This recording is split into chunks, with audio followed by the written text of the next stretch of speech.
সূর্যের গরম সহ্য করা যায় না, তামার জমিনে গরমে দাঁড়ানো যায় না। মূসা নবী কাঁদবেন, আল্লাহ আমারে বাঁচাও। ইব্রাহিম নবী কাঁদবেন আর বলবেন, আল্লাহ আমারে বাঁচাও। ঈসা আলাইহিস সালাম কাঁদবেন আর বলবেন, আল্লাহ আমারে বাঁচাও। আম্মা জান আয়েশা বলে, নবী তখন আপনি কি করবেন? আপনি তো দোজাহানের নবী।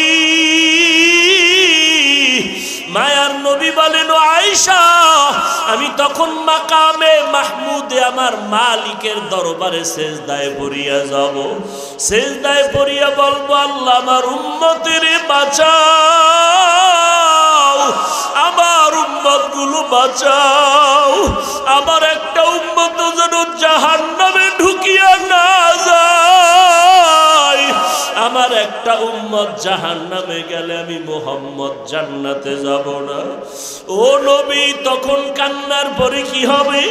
নবী বলেন, আমার আল্লাহ তখন আমাকে আদেশ দিবে, নবী আর কাঁদবেন না, মাথা উঠাইয়া দেন, আপনার উম্মতের আমি জাহান্নামে দিব না, আপনি বাঁচিয়া বাঁচিয়া জান্নাতের দিকে নিয়ে যান।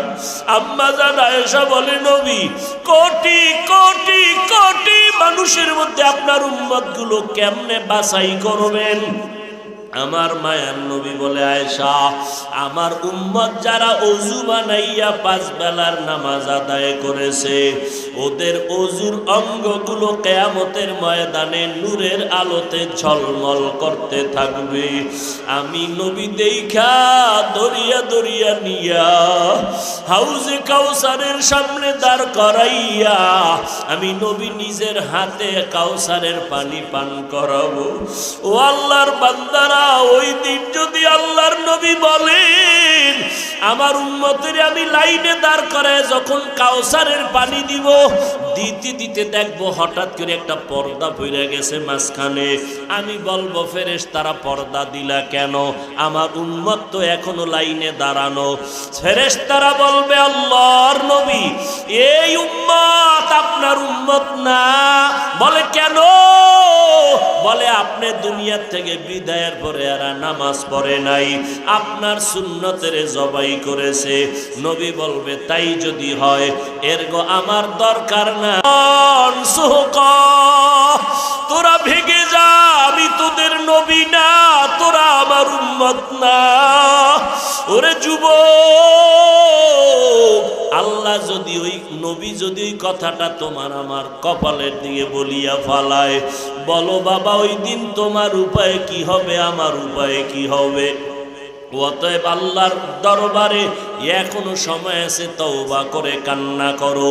মরিয়া গেলে যাবা, হায়াতের মালিক আল্লাহ, ইজ্জতের মালিক আল্লাহ, রিজিকের মালিক আল্লাহ।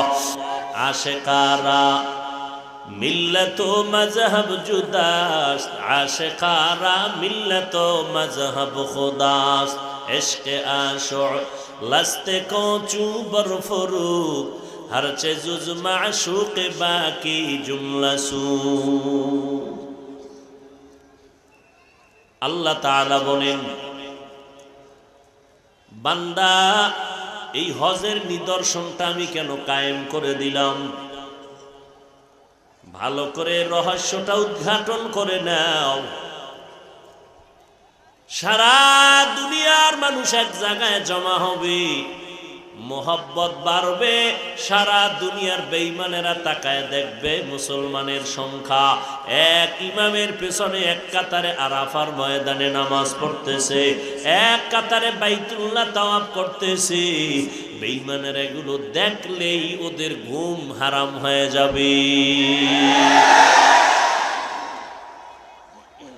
আর মুসলমানের দিলের মধ্যে সাহস বেড়ে যাবে।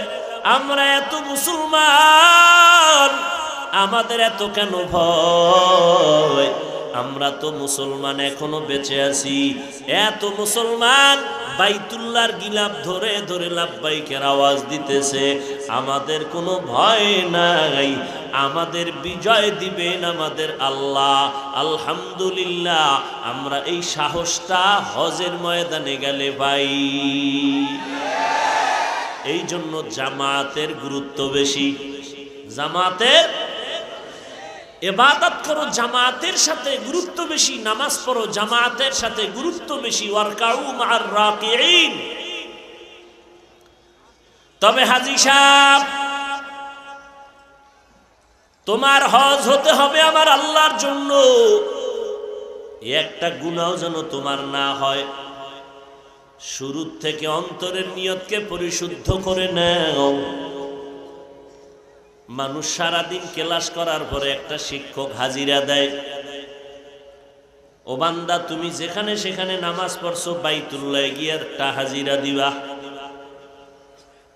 তুমি যে এত টাকার মালিক হইছো, তোমার শরীরটারে এত সুন্দরভাবে আল্লাহ বানাইছেন, তার শুকর আদায় করবা বাইতুল্লাহ গিয়া। ওখানে যাওয়ার এক কারণ বললাম, সারা দুনিয়ার মানুষের, মুসলমানের ঈমানের পাওয়ার বাড়ে, স্পৃহা বাড়ে, মহব্বত বাড়ে। বেঈমানের অন্তরের মধ্যে কম্পন শুরু হয়, অন্তর ছোট হয়ে যায়। দ্বিতীয়, ওই জায়গায় যাওয়ার পরে মানুষের অহংকার জবাই হয়ে যায়, জবাই। এই টাকাওয়ালা, তোর টাকার বাহাদুরি কই গেল? রিক্সা ড্রাইভারও যেই লেবাস পইরা লাভবাইকের আওয়াজ দেয়, ভিক্ষা করে। কোটিপতিরাও সেই পোশাক পরে বাইতুল্লাহর কিনারায় মাওলার কাছে ভিক্ষা চায়। নাকি ধনীরা আলাদা যায়? হ্যাঁ, যতই মাস্তানি করো রে বাবা, সৌদি এয়ারলাইন্সে গেছো একটু টাকা বেশি, বিজনেস ক্লাসে গেছো আরামে খাইতে খাইতে গেলা, কিন্তু বাইতুল্লাহ নাই না, কোনো বিজনেস নাই, কোনো বিজনেসম্যান নাই রে বাবা। রিক্সা ড্রাইভারও জুতা খুলছে, তুইও জুতা খোল। রিক্সা ড্রাইভার সাদা কাপড় পরছে, মরার আগে মর, মরার কাপড়টা লাগা। আর সারা দুনিয়ার মানুষের জানায় দিবি আমার টাকা কই, বাড়ি কই। রিক্সা ড্রাইভার যেমন এখানে ফকির, আমি কোটি টাকার মালিকও বাইতুল্লাহর দরজায় ফকির। রিক্সা ড্রাইভার টুপি ফালায় দিছে, তুইও ফালা। রিক্সা ড্রাইভার দুইটা সাদা কাপড় পরছে, তুইও পর। গিরা দিতে পারবি না, সেলাই দিতে পারবি না,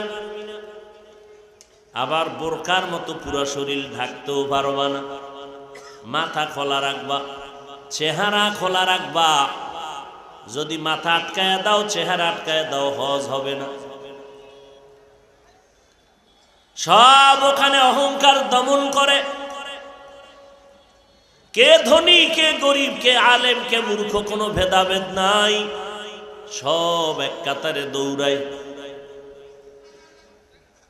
ঢাকা থেকে যারা হেরামের কাপড় পরে, তাদের লাভবাহিক শুরু হয়ে গেছে, আল্লাহ আইতেছি তোমার দরবারে। ও বান্দা, ইবাদত করতে করতে করতে করতে, আল্লাহ মানুষ বানাইছেন ইবাদতের জন্য। ইবাদত করতে করতে বান্দা আল্লাহর মোহাব্বত তৈরি হয়ে গেছে। আল্লাহর সিজদা দিতে দিতে বান্দার মোহাব্বত বাড়তেছে। এক পর্যায়ে মোহাব্বত বাড়তে যাইয়া আল্লাহকে পাওয়ার আগ্রহ সিনার মধ্যে আসছে।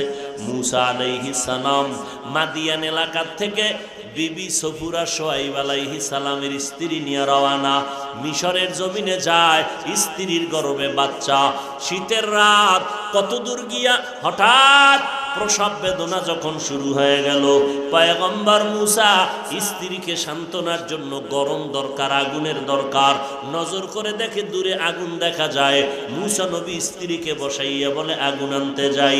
আগুন আনতে যাইয়া সামনে যত আগায় দেখে আগুন তত পেছনে যায়। মূসা নবী যত সামনে যায় আগুন তত পেছনে যায়। এভাবে মূসা নবী আগাইতেছেন। কিছু দূর যাওয়ার পর হঠাৎ একটা আওয়াজ, কানের মধ্যে একটা আওয়াজ চলে আসলো। এমন একটা আওয়াজ, ইয়া মূসা ফাখলা'না আলাইকা বিল ওয়াদিল মুকাদ্দাসি তুয়া। এই মূসা, জুতা খুলে ফেলো। মূসা নবী বলে, মানুষ যদি আমার আওয়াজটা দিত, হয়তো ডান দিক, না হয় বাম দিক, না হয় সামন দিক, না হয় পেছন দিক, কিন্তু যে জুতা খোলার আওয়াজটা পাইলাম, চতুর্মুখী একটা আওয়াজ। আমি জিজ্ঞাসা করলাম, মান আনতা, আপনি কে? জবাব আসলো গাইবী ভাবে, আনা রব্বুক, আমি তোমার রব। কে তুমি? আমার রব। বলে হ্যাঁ আমি তোমার রব। মুসা নবী এবার কথা শুরু করলেন, জুতা খুলো, এটাও পবিত্র জায়গা, জুতা নিয়ে ওঠা যাবে না। মুসা নবী কথা বলেন, আল্লাহ জবাব দেন। মুসা জবাব প্রশ্ন করে, আল্লাহ জবাব দেয়। কথা বাড়তেছে, মোহাব্বত বাড়তেছে। কথা বলতে বলতে মোহাব্বত এমন পর্যায়ে গাঢ় হয়ে গেল। মুসা নবী ডাক দিয়া কয়, রব্বি আরিনি, আল্লাহ গো আর পর্দার আড়ালে কত কথা বলবা, এবার পর্দাটা সরায় দাও, আমি তোমার একটা নজর দেখতে চাই। या इलाही मुझसे मुझको दूर कर, ताके देखो मुझ में तुझको एक नजर। या इलाही तू मेरा माबूद है, या इलाही तू मेरा माशूक है। আল্লাহর ইবাদত মসজিদে যাইতে যাইতে জিকির করতে করতে অন্তরের মধ্যে মায়া জন্ম হয়ে গেল। বান্দার অন্তরে তামান্না, একটু যদি আমার মাওলারে দেখতে পারতাম, কলিজা ঠান্ডা হয়ে যাইত। মাওলারে কোথায় পাই? সন্তান কাঁদতেছে, আমার আব্বায় মারা গেছে, আব্বারে দেখি না। এবার একজন আইসা কয়, তুই বাবার জন্য এত কাঁদো কেন? ধর, এই তোর বাবার একটা জামা দিলাম, এটা তোর বাবার জামা। সন্তান জামাটা পাইয়া বুকের মধ্যে লাগাইয়া চেপে ধরে কান্না করে, আমার বাবারে পাই নাই, তবে আমার বাবার ব্যবহারের জামাটা পাইছি। আমার দিলটা হালকা হলে, একটু শান্ত হলো। আল্লাহর আশিক যারা পাগলের দল, এই বান্দাগুলো আমার আল্লাহরে তালাশ করে, ইবাদতের মধ্যে ওরা আল্লাহরে তালাশ করে, জিকির করে আর অন্তর দিয়ে আমার মাওলারে তালাশ করে, খানা খায় আমার মাওলার তালাশ করে, আসমানের দিকে তাকায় আর আমার মাওলার তালাশ করে। ওই আল্লাহরে সিজদা দেই, আল্লাহরে কই পাই? আমার আল্লাহ ডাক দিয়ে কয়, আমারে দুনিয়ার জমিনে তুই কখনো তালাশ করিয়া পাবি না, তবে আমার নমুনা কিছু রাইখা দিলাম, যদি ওখানে যাইতে পারো, একটু মোহাব্বত অন্তরে তাসাল্লি হবে, শান্ত হবে। আমি একটা ঘর বানায় রাখছি, বাইতুল্লাহ তার নাম, আমার ঘর, ওইটা আমার ঘর। জামালপুরের মসজিদও আল্লাহর ঘর, জাতীয় মসজিদ বাইতুল মুকাররম আল্লাহর ঘর, কিন্তু আল্লাহ ডাইরেক্ট কয় নাই বাইতুল্লাহ। ওই মক্কা নগরীর ঘরটাকে আমার আল্লাহ বলেছেন এটা আমার ঘর, বাইতুল্লাহ। এই বাইতুল্লাহ আমার ঘর। মদিনার নবী বলেন, ওই বাইতুল্লাহ আমার আল্লাহর ঘর। ওখানে গিয়া যদি বাইতুল্লাহর হজরে আসওয়াদ পাথরটায় চুমা খাইতে পারো, ওরে আল্লাহর বান্দা, আমার মাওলার কুদরতের হাতে চুমা খাওয়ার বরকত পেয়ে যাবি। বাইতুল্লাহর দরজাটা আর হজরে আসওয়াদের মাঝখান জায়গাটাকে মুলতাজাম বলা হয়। ওখানে গিয়া যদি সিনাটা লাগাইয়া দিতে পারো, ওই বাইতুল্লাহর দরজা আর হজরে আসওয়াদ পাথরের মাঝখান জায়গা মুলতাজাম বলা হয়। ওই জায়গায় বুকটা লাগাইয়া যদি চাপ দিতে পারো, ও বান্দা, তুই মাওলার সাথে কুদরতের মোলাকাতের বরকত পেয়ে যাবি। ইয়া ইলাহি তু মেরা মাবুদ হ্যায়, ইয়া ইলাহি তু মেরা মাশূক হ্যায়। হজের নিদর্শন হলো আমার মাওলার মোহাব্বতের পাগলামি, আর কিছুই না। আমার দরবার পাগলামির দরবার। এখানে বান্দা আইসা তুই পাগলের মতো আগে সাজতে হবে, পাগলের মতো আতর লাগাইতে পারবি না। এই সাদা কাপড় পরছু, এখন আর সাবান মাখতে পারবি না, বেরাস করতে পারবি না, এখন বেশি শরীরের মধ্যে ময়লা জয়লা পরিষ্কার করতে পারবি না। কারণ আমি মাওলার দরবার বড় কঠিন, পাগলামির দরবার। কারণ এখানে আমি আর তুই, মাঝখানে কিছু নাই। এখানে তুই আর আমি, আর কিছু নাই মাঝখানে। আমি আল্লাহ তোর মাবুদ, তুই আমার বান্দা। আমি তোরে বড় আদর করে বানাইছি। আমার বাড়িতে যখন তুই আসছো, আমি আল্লাহ পাক রব্বুল আলামিন তোর জন্য দরজা খুলে দিলাম। পাগলের সুরাতটা ধইরা ল। এখানে কোনো পাগলামি সাহেব সাহেব ভাব নিয়ে চলা যাবে না। ওই বাইতুল্লাহর চারপাশে দৌড়াবি, পাগলের কাম শুধু দৌড়ানো। দৌড়াবি, তাওয়াব করবি আর আওয়াজ দিবি লাব্বাইক। আল্লাহুম্মা লাব্বাইক লাব্বাইক লা শারীকা লাকা লাব্বাইক ইন্নাল হামদা ওয়ান নি'মাতা লাকা ওয়াল মুলক লা শারীকা লাক। বান্দা তুমি লাব্বাইকের আওয়াজ দাও, আস্তে দেওয়া যাবে না, খবরদার মাওলার দরবারে আওয়াজ দিয়া তুমি বলতে হবে, আওয়াজকে ছোট করা যাবে না। তুমি বড় লোক মানুষ, আস্তে আস্তে বলবা, কাজ হবে না। ওখানে বান্দা জোরে জোরে আওয়াজ দিয়া লাব্বাইক বলবা। এভাবে 7টা চক্কর দিয়া মাকামে ইব্রাহিমের পেছনে গিয়া নামাজে পড়ে যাও। 2 রাকাত নামাজ পড়া আবার সফা মারওয়ায় দৌড়াও। ওই সফা মারওয়ায় 7টা চক্কর লাগাইবা। এখানে আমার হাজেরার নিদর্শন, ইব্রাহিমের স্ত্রী হাজেরার নিদর্শন। আমার হাজেরা ইসমাইলের কান্না বন্ধ করার জন্য ইব্রাহিম যখন আমার ইসমাইলের হাজেরারে সহ এই বাইতুল্লাহর কিনারায় রেখে গেল, মানুষ নাই, চারদিকে জঙ্গল আর কিছুই নাই। এরে পর্দার আড়ালের আম্মা জান মা হাজেরা আমার মাওলার মোহব্বতে কেমন পাগলামি করেছেন। হাজেরার পাগলামিটা আমার আল্লাহর কাছে এত কবুল হয়ে গেল, কিয়ামত পর্যন্ত সমস্ত হাজিদের আল্লাহ আইন করে দিলেন, ও হাজিরা, আমার হাজেরা যেই জায়গায় ইসমাইলের জন্য দৌড় দিল, তোমরা যদি দৌড় না দাও একজন আর হজ কবুল করা হবে না। সফা মারওয়ায় দৌড়ানো, মাই কিরম ডিস্টার্ব করে কেন ভাই? সফা মারওয়ায় দৌড়ানো আল্লাহর হুকুম বটে, তবে নিদর্শন মা হাজেরা। কারণ মা হাজেরাকে ইসমাইলের সহ বাবায় রেখে যখন বিদায় হয়, চতুর্পার্শ্বে জঙ্গল, সূর্যের আলো দেখা যায় না, বাইতুল্লাহ দেখা যায় না। আল্লাহর ওয়াদার এখানে রেখে দাও। ইব্রাহিম নবীর 80 বছরের বয়সের পরের সন্তান ইসমাইল কত আদরের, আল্লাহর অর্ডার হয়ে গেল।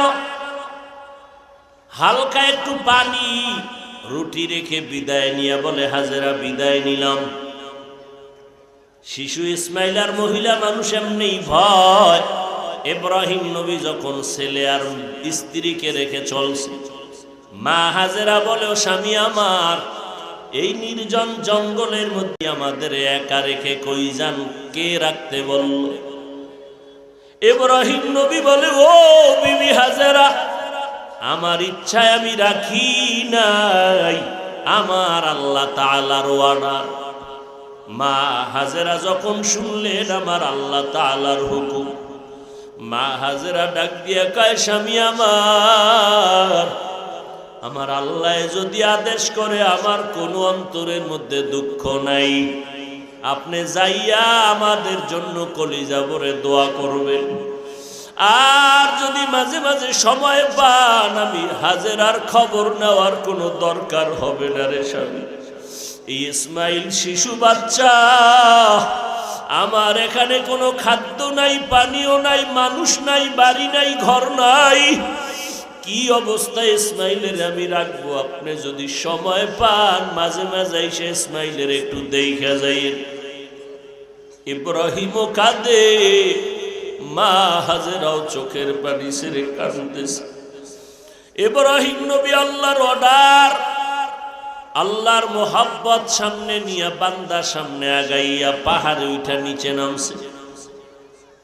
নাইমা মাওলার দরবারে দোয়া করা শুরু করলো, রব্বানা ইন্নী আসকানতু মিন যুররিয়াতি বিওয়াদিন গায়রি যি যারইন ইনদা বাইতিকাল মুহাররম রব্বানা লিয়ুকিমুস সালাতা ফাজআল আফইদাতাম মিনান নাসি তাহভি ইলাইহিম। ও আল্লাহ, আমার সন্তানের তোমার অর্ডারে রেখে গেলাম, মিন যুররিয়াতি বিওয়াদি গায়রি জি যারইন, একটা ওয়ানাবাদী জঙ্গলের মধ্যে আমার সন্তানের রেখে গেলাম। আমার 80 বছরের পরের সন্তানের প্রতি কি পরিমাণ মায়া মাওলা তুমি জানো। এখানে তোমার অর্ডার মাইনা রাখলাম, তুমি আমার সন্তানদের রিজিকের ব্যবস্থা করো, থাকার ব্যবস্থা করে দিও, খানার ব্যবস্থা করিয়া দিও। দোয়া কইরা আল্লাহর নবী এবার বিদায় হয়ে গেলেন। মা হাজেরার কাছে ইসমাইল শোয়া, জঙ্গল আর কিছুই নাই। পানি যাক 2-3 দিন পরে পানিও শেষ হয়ে গেল, রুটিও নাই। এখন মা হাজেরা বাচ্চাটারে ক্ষুধার তৃষ্ণা মিটানোর জন্য দুধ দিয়েও দেখে বুকে দুধ নাই। ইসমাইলের কান্নার আওয়াজ, মা বাচ্চা যখন কাঁদে কলিজার মধ্যে আঘাত। মা যত কষ্টর কাজে থাক না কেন, বাচ্চার কান্না শুনলে মা একটা সেকেন্ড আর বসে থাকতে পারে না। মা দৌড়াইয়া পাগল হয়ে যায় সন্তানের কান্না থামানোর জন্য, কান্না বন্ধ করার জন্য। ইসমাইল কাঁদতেছে ক্ষুধা। এক পর্যায়ে ইতিহাসবিদরা বলে মা হাজেরা তার জিহ্বাটা ইসমাইলের মুখের মধ্যে দিছে, দেখে জিহ্বাটাও পর্যন্ত শুকায় গেল। মা হাজেরা চারদিকে তাকায়, জঙ্গল, কোনো পানি নাই। হঠাৎ সকালবেলা তাকায় দেখে একটু দূরে বোধহয় পানি পানি মনে হয়, একটা দৌড় দিছে। গিয়া মারোয়া পাহাড়ে গিয়া দেখে পানি না, সূর্যের আলো লাইগা বালুগুলো পানির মতো চিকচিক করতেছে। ওখানে দাঁড়াইয়া দেখে আবার মারোয়া পাহাড়ে পানি পানি মনে হয়, আবার একটা দৌড় দিছে। একটা দৌড় দিয়া পাহাড়ে যায়, আবার মাঝখানে এসে ইসমাইলের কাছে দাঁড়ায়। ইসমাইলের মাথায় হাত দিয়ে একটু ঠান্ডা করে, আবার পাহাড়ে দৌড়ায়।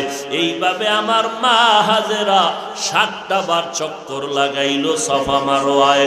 আমার আল্লাহ ডাক দিয়ে কয়, রে জিবরাইল, আমি আল্লাহ সাক্ষী তোরে বানাইলাম, আমার হাজেরা যেই পরিমাণ দৌড় দিল সফা মারোয়ায়, আমার হাজিদের জন্য কিয়ামত পর্যন্ত আমি এই দৌড়টা আমার কাছে বড় ভালো লাগছে। কিয়ামত পর্যন্ত সমস্ত হাজিদের উপরে আমি আইন করিয়া দিলাম, ও হাজিরা, আমার হাজেরা যেই জায়গায় দৌড় দিল, তোমরা যদি 7টা চক্কর না দাও, একজনের হজ কবুল করা হবে না। ইসমাইল কাঁদতেছে, মা পাগল, কি করবে মা? এইবার দেখে কান্না করে মা হাজেরাও কাঁদতেছেন। আমার মাওলার কুদরতি অন্তরে জোশ আসিয়া গেল। বান্দা যখন কান্না করে, বাচ্চার কান্নায় যদি মায়ের কলিজায় জোশ আসে, মোহাব্বতের ঢেউ আসে, ওরে বান্দা যদি কান্না করো, আমার মাওলার অন্তরে কুদরতের কেন জোশ আসবে না? মা হাজেরা যখন কান্না করে, ও আল্লাহ, তুমি কুদরতের দরজা খুলে দাও, এই কথা বলে কান্না মাত্র হঠাৎ করে কানের মধ্যে একটা আওয়াজ আসছে। কে যেন আওয়াজ দিল, আওয়াজটা চারদিক থেকে খুঁজতেছে। বাইতুল্লাহর কিনারায় আওয়াজ দিছে জিব্রাইল আমিন। জিব্রাইল আমিন আইসা, ইসমাইল কাঁদতেছে, পা গুলো লাফাইতেছে। ওই পায়ের আঘাতের ওই জায়গায় জিব্রাইল তার পাখা দিয়া বাড়ি মারলো, ওখান থেকে পানি ওঠা শুরু হইল। এই এক বর্ণনা। আর এক বর্ণনায় বলে ইসমাইলের পায়ের আঘাতে ওখান থেকে পানি ওঠা শুরু হলো। এইবার মা হাজেরা দৌড়াইয়া দেখে পানি বের হয়ে যাইতেছে, চতুর্দিক থেকে বালু দিয়া বাদ দিয়া কয়, ঝম ঝম, থাম থাম। থেমে গেল। এবার ওই পানি নিজেও পান করলো, সন্তানেরও পান করাইলো। এই জমজমের পানি ওই দিন থেকে যে চালু হয়ে গেল, কোটি কোটি কোটি কোটি টন পানি দুনিয়ার মানুষ হাজিরা নিয়ে যায়। ওই সেদিন থেকে আজ পর্যন্ত কূপের পানি যেই পরিমাণ, এখনো সেই পরিমাণ কমেও না, বাড়েও না। ও হাজি সাহেবরা, জমজমের পানি এত বরকতের পানি। সাহাবায়ে কেরাম আমার নবীর জিজ্ঞাসা করেছিলেন, পয়গম্বর, এই জমজমের পানির তলা কই? মায়ার নবী বলেন, ও সাহাবায়ে কেরাম, এই জমজম কূপের তলা হলো হাউজে কাউসারের সাথে। এই জন্য জমজম পানি দাঁড়াইয়া কোনো কিছু মুসলমানের জন্য খাওয়া নিষেধ। তবে বান্দা, জমজমের পানি তুমি কিবলা দিয়ে ফিরে দাঁড়াইয়া পান করো, সুন্নত। এই পানি পান করলে পিপাসা নিবারণ হবে, পেটের ক্ষুধা নিবারণ হবে, রোগের ঔষধ শেফা হয়ে যাবে। হাজী সাহেবরা কঠিন ক্লান্ত, এক গ্লাস জমজমের পানি পান করছে, ক্লান্ত দূর হয়ে গেছে। আল্লাহ এমন বরকত রেখে দিলেন, সারা দুনিয়ার গবেষকরা একমত জমজমের পানির মতো এত বিশুদ্ধ পানি জমিনে আর মোটেও নাই। এই পানিটা আমার মাওলা কেমন সিস্টেম করে দিলেন, মদিনা মক্কা থেকে মদিনায় যাবেন, ওখানে গেলে আলাদা করে জমজমের কোনো পাইপ ডাইরেক্ট দেওয়া নাই। চেষ্টা করেছিল সৌদি সরকার, পারে নাই। একটা পাইপ নাই, ড্রাম ভর্তি করে করে করে করে পানি নিয়ে সেখানে টাঙ্কিতে রাখে, এরপরে পাইপের মাধ্যমে উম্মতের দেয়। এই জমজমের পানি, ও বান্দা তোমার কোনো যদি ঔষধ না থাকে ঘরের মধ্যে জমজমের পানি রাখবা, যত মারাত্মক রোগী হোক না কেন, আল্লাহর মোহাব্বতে যদি জমজমের পানি পান করো, তোমার সুস্থতা আল্লাহ ফিরায় দিবি। কাদের কুদরত দারি বার কামাল, আন্তা রব্বি আন্তা হাসবি যুল জালাল, তুহি কাদের জলিলুল্লাহ জাহাদার, বহরু হালি তুহি মেরা নেগাহদার। ও আল্লাহর বান্দারা, ওই হজের ভেতরে দৌড়াও, এবার কাফন বাঁধছো, মিনায় যাও, তাড়াতাড়ি রাত্রি যাপন করো। ওখান থেকে বান্দা দেরি না করে আরাফার ময়দানে চলে যাও। আরাফার খোলা ময়দানে আসমানের দিয়ে তাকাইয়া আমার মাওলার কাছে ইস্তেগফার করো আর কান্না করো, ও আল্লাহ এই ময়দান থেকে তুমি আমারে খালি ফিরাইয়া দিও না। এই আরাফার ময়দানে আল্লাহর বান্দারা খোলা আকাশে সূর্য অস্ত হওয়া পর্যন্ত কান্নার আওয়াজ। এরে নবীর উম্মতের দল, ও বাইতুল্লাহর হাজিরা, ওখান থেকে আবার হাঁটো বাজেভাবে হোক মুজদালিফায় যাইয়া রাতের বেলা পাথর টোকাও, ওখান থেকে আবার জামারাতে যাও, মিনা বাজারে যাও, ওই মিনায় গিয়া পাথর মারো, পাথর মারো, 3 দিন পাথর মারবা, পাথর মারিয়া বাইতুল্লাহ গিয়া আবার তাওয়াফ করবা, এরপরে মাথা মুন্ডাইবা, মাথার চুল ফালাইয়া হলক করবা, এরপরে কোরবানি হলক টলক শেষ করিয়া এহরামের কাপড় খুলবা। মাওলার দরবারে পুরা কাজটাই হলো পাগলামির আওয়াজ। কিন্তু সাবধান, মুহাম্মদের দরবারে যখন যাবি রে হাজি, খবরদার আমার মুহাম্মদের দরবারে কোনো পাগলামি চলবে না। আমার দরবারে বহু পাগলামি করছো, এ বান্দা গোসল করো নাই, টুপি দাও নাই, জুতা পরো নাই, গেঞ্জি পরো নাই, পাগল। কিন্তু আমার মুহাম্মদের দরবারে যাবি, ওখানে পাগলামি চলবে না। এখানে তাড়াতাড়ি গোসল কইরা পরিষ্কার হ, জুতা পর, টুপি পর, এরপরে মানুষের মধ্যে একটা সুরত দইরা আমার মদিনার রওজার যখন কাছে যাবি, জিব্বাটারে কষ্টের দিয়া বান্ধা নিবি। আমার ঘরের সামনে জোরে লাব্বাইক না বললে আমি বেজার, আর আমার বন্ধুর কাছে জোরে আওয়াজ দিবি, তোর সওয়াব কাটা। নবীরে সালাম দিবি, কোনো আওয়াজ যেন না হয়। আমার নবীর দরবার বড় আদবওয়ালা দরবার। আমার নবীর দরবারে চিৎকার করে আওয়াজ দিবি না, হারাম। আর বাইতুল্লাহ যদি আওয়াজ ছাড়া লাব্বাইক বলো, কবুল হবে না। কারণ আমার দরবার আওয়াজ হলো চিৎকারের আওয়াজ। এই জন্য বান্দা, আমার দরবার হলো পাগলামির দরবার। আমার দরবার মোহাব্বতের দরবার। আর মোহাব্বতের দরবারে যারা ডুব দেয়, মোহাব্বতের কোনো সীমানা থাকে না, মোহাব্বতের কোনো স্কেল থাকে না। মোহাব্বত মানুষের অন্ধ বানায় দেয়, মোহাব্বত মানুষের অন্ধ বানায় দেয়। এই জন্য জমিনের মধ্যে যারা আমার মাওলা পাকের পাগল, এদের চলাফেরা আর আমাদের চলাফেরা ভিন্ন রকম হয়ে যায়। হঠাৎ একটা চিৎকার দেয়, কিরে লোকটা এরকম করে কেন? মাওলার পাগল হয়ে গেছে।